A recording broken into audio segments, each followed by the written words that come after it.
మిత్రులకు శుభోదయం. నేను మీ శ్రేయభిలాషి JS Bavajan. JSB with you YouTube ఛానల్లోకి స్వాగతం.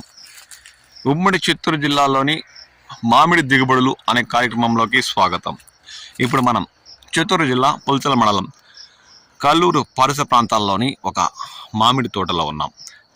రైతు దాదాపు 25 ఏళ్ల క్రితం మొక్కలను నాటి వాటి పెంపకం చేపట్టడంతో అది కాక తోతాపురి రకమే అధికంగా పండుతున్న ఈ తోటలో చెట్లు విశాలంగా విస్తారంగా ఏపుగా పెరిగిన దృశ్యాలు ఇప్పుడు మనం చూస్తున్నాం. ఇన్ని రోజులు ప్రభుత్వం నుంచి రాయితీ కోసం రైతుల ఎదురు చూపులపై రాష్ట్ర ప్రభుత్వం స్పందించి కాస్త ఆలస్యంగానైనా టన్నుకు 4,000 రూపాయలు రాయితీ ప్రకటించడంతో రైతులు ఏదో విధంగా ఏడాది లాభాలు లేకపోయినా నష్టాలు తగ్గించుకోవచ్చులే అన్న దృక్పథంతో ఇప్పటికే పంటల కోతలు మొదలు పెట్టడానికి తమ వంతు ప్రయత్నాలు కొనసాగిస్తున్నారు. లేదంటే ఇప్పటికే తోతాపురి రకం కల్లూరు పరిసర ప్రాంతాల్లోని ఈ మామిడి తోటలో చూడండి, పసుపుగా కాయ కంది 70-80% పక్వానికి వచ్చిన కాయలు ఈ తోటలో మనకు దర్శనమిస్తున్నాయి. ఇవి త్వరగా రైతులు కోతలు మొదలుపెట్టి గుజ్జు పరిశ్రమలకో లేదంటే వారికి అనుకువగా ఉండే ర్యాంపులకో మండీలకో తరలిచ్చి డబ్బులు చేసుకుంటే తప్ప ఇవి ఇక ఈ నెల చివరికల్లా చెట్లల్లోనే పూర్తిగా 100% పక్వానికి వచ్చి మాగి పురుగులు పట్టి నేల రాలే అవకాశం ఉంది. ఆ లోపే రైతులు దాదాపు ఇది 3వ వారం చివరి రోజులు కాబట్టి ఈ నెల లోపే 30 తేదీలోపే పంట కోతలు మొదలుపెట్టి మండీలకో గుజ్జు పరిశ్రమలకో ర్యాంపులకో తరలిస్తే తప్ప ఇవి పూర్తిగా మాగి నేల రాలే అవకాశం ఉందని చెప్పచ్చు. ఇప్పుడు ఆలస్యం చేసే కొద్దీ రైతులకు పంట నష్టం ఎక్కువగా దాపురిచ్చే పరిస్థితుందని చెప్పాలి. ఎందుకంటే ఇప్పటికే ఈ తోటలోని పలు తోతాపురి చెట్లలో కాయలు పూర్తిగా రాలి మాగి నేల రాలిన దృశ్యాలు కూడా మనం గమనించవచ్చు.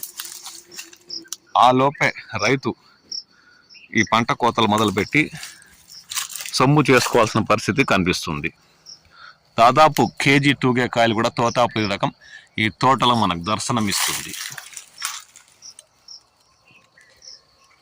ఇవి ఆలస్యం చేసే కొద్దీ రైతుకు పంట నష్టమే తప్ప ఏమాత్రం ఇంకా రాయితీలు పెరిగేదే కానీ లేదంటే గుజ్జు పరిశ్రమలో టన్నుకు 8-10 వేలు కొనుగోలు చేస్తున్న ఆశలు కూడా పెట్టుకోవాల్సిన అవసరం లేదనే చెప్పచ్చు.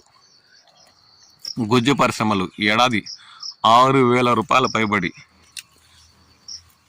కొనుగోలు చేసే పరిస్థితి లేదని ఇప్పటికే తేల్చి చెప్పిన విషయం తెలిసిందే. దీంతో రైతులు దాదాపు 80% పక్వానికి వచ్చిన ఇలాంటి కాయలు త్వరగా వారం లోపు కోతలు మొదలుపెట్టి వాళ్ళకు అనుకూలంగా ఉండే గుజ్జు పరిశ్రమల వద్ద టోకన్లు తెచ్చుకొని తరలిస్తే పంట నష్టం తగ్గించుకోవచ్చు. లేదంటే చూడండి, ఇప్పటికే కాయ ఎలా పైనుండి నల్లటి గుజ్జు చీలికల కాయ మధ్యలో వచ్చి పురుగులు పట్టడానికి సిద్ధంగా ఉన్న దృశ్యాలు గమనించవచ్చు. రైతు అప్రమత్తం అవుతే తప్ప ఈ ఏడాది ఇలా కూడా ఆర్థికంగా నష్టపోయే అవకాశం ఉందనే చెప్పాలి. దాదాపు కిలో ఉన్న కాయలు ఒకటి అంటుకోకపోయినా పురుగులు పట్టడానికి సిద్ధంగా ఉన్న దృశ్యాలు గమనించవచ్చు. పక్వానికి రావడంతో ఈ దుస్థితి నెలకొందనే చెప్పచ్చు. రైతులు మేల్కొని ఎంత తొందరగా అయితే అంత తొందరగా ఇప్పటికే రాష్ట్ర ప్రభుత్వం రాయితీ ప్రకటించినందుకు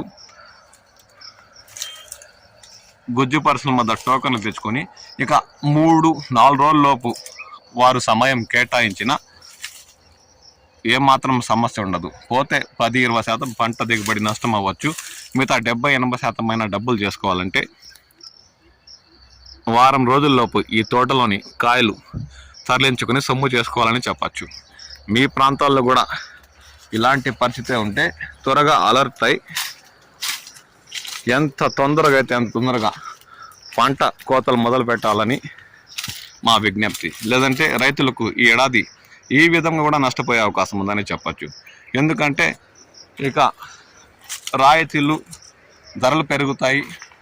అలాంటి విషయాలు ఏమీ లేనందువల్ల రైతులు కాస్త మేలుకొని తొందరగా తోతాపురి రకం పంటలు కోతలు మొదలుపెట్టి తమకు అనుకూలంగా ఉన్న చోట్లకు తరలించి సొమ్ము చేసుకోవాలని చెప్పచ్చు. అదిగాక టన్నుకు ఇప్పటికే ప్రభుత్వం 4,000 సబ్సిడీ ప్రకటించిన నేపథ్యంలో మీరు ర్యాంపుల వద్దో మండీల వద్దో టన్నుకు 3-3.5 వేలు ఇచ్చినా అవి ఖర్చుల కింద పోయినా రాష్ట్ర ప్రభుత్వం టన్నుకి ఇచ్చే 4,000 సబ్సిడీయే మనకు చివరికి మిగులుతుందనే చెప్పాలి. లేదంటే ఇలా పూర్తిగా మాగి నేల రాలి పంట కుళ్ళిపోయి ఆ విధంగా కూడా రైతులు నష్టపోయే అవకాశం ఉంది. కాబట్టి రైతులు త్వరగా మేలుకొని తోతాపురి రకం దాదాపు కేజీ బరువు ఉండే కాయలు ఉన్నాయి ఇలాంటి తోటల్లో అప్రమత్తం అయ్యి కోతలు మొదలు పెట్టాలని మా విన్నపం. లేదంటే ఇప్పటికే దుక్కిలు దున్ని మందులు పిచికారీ చేసి ఎంతో ఖర్చు పెట్టి ఆర్థికంగా చితికిపోయిన మామిడి రైతులు ఇలాగే పంట వదిలేస్తే ఇంకా అప్రమత్తం కాకపోతే పూర్తిగా నష్టపోయే అవకాశం ఉందని చెప్పచ్చు. ఈ పంట చూడండి 80-90% కూడా ఈ తోటలో ఈ చెట్లో మాగి దర్శనం ఇస్తున్న దృశ్యాలు గమనించవచ్చు. పూర్తిగా మాగాయి. వీటిని గట్టిగా పట్టుకుంటే కాండం పైభాగం నుండి విరిగి నేల రాలే అవకాశం ఉంది.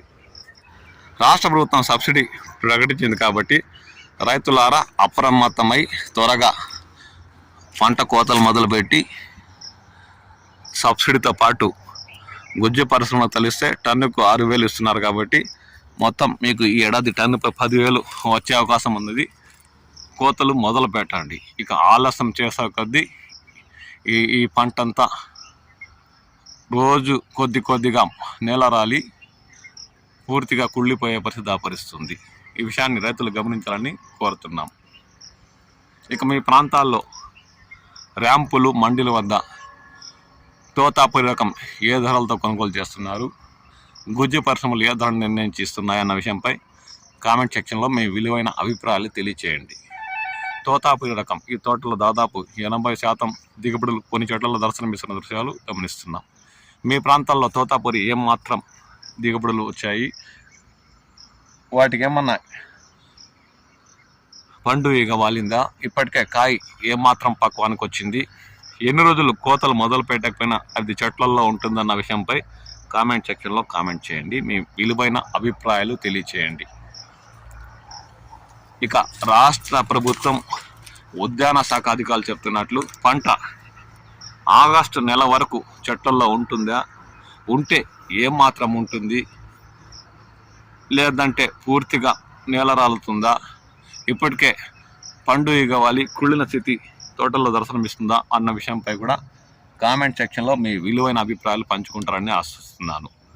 మరియు గిట్టుబాటు విషయం పక్కన పెడితే రాష్ట్ర ప్రభుత్వం రాయితీ ప్రకటించిన తర్వాత మీ విలువైన అభిప్రాయాలు తెలియచేయండి. పర్వాలేదు అనిపిస్తుందా, లేదంటే గత ఏడాది కన్నా కాస్త తక్కువే అనిపిస్తుందా అన్న విషయంపై కూడా కామెంట్ సెక్షన్లో మీ విలువైన అభిప్రాయాలు పంచుకోండి. ఎందుకంటే ఏడాది పొడవునా దీనిపైన నమ్మకం పెట్టుకొని చాలామంది మామిడి రైతులు ఆశలతో ఎదురు చూస్తున్న రోజుల్లో ఈ ఏడాది పంట దిగుబడులు తగ్గిన గిట్టుబాటు ధరలకు సతమతమవుతున్న సమయంలో ఇప్పటికే 70-80% మామిడి తోటలను మాగి ఉన్న సమయంలో రాయితీ రాష్ట్ర ప్రభుత్వం ప్రకటించిన నేపథ్యంలో ఏమాత్రం మీరు దీన్ని అంగీకరిస్తున్నారు? ఇప్పటికే రాయితీ ప్రకటించడంలో ప్రభుత్వం ఆలస్యమైంది అనుకుంటున్నారా, లేదంటే సరైన సమయంలోనే రాష్ట్ర ప్రభుత్వం మామిడి రైతులకు టన్నుకు 4,000 రాయితీ ప్రకటించిందని నమ్ముతున్నారా అన్న విషయంపై కూడా మీ విలువైన అభిప్రాయాలు కామెంట్ సెక్షన్లో పంచుకోండి. ఈ వీడియోపై మీ విలువైన అభిప్రాయాలు తెలియజేస్తారని ఆశిస్తూ నేను మీ శ్రేయభిలాషి జేఎస్ బావాజాన్.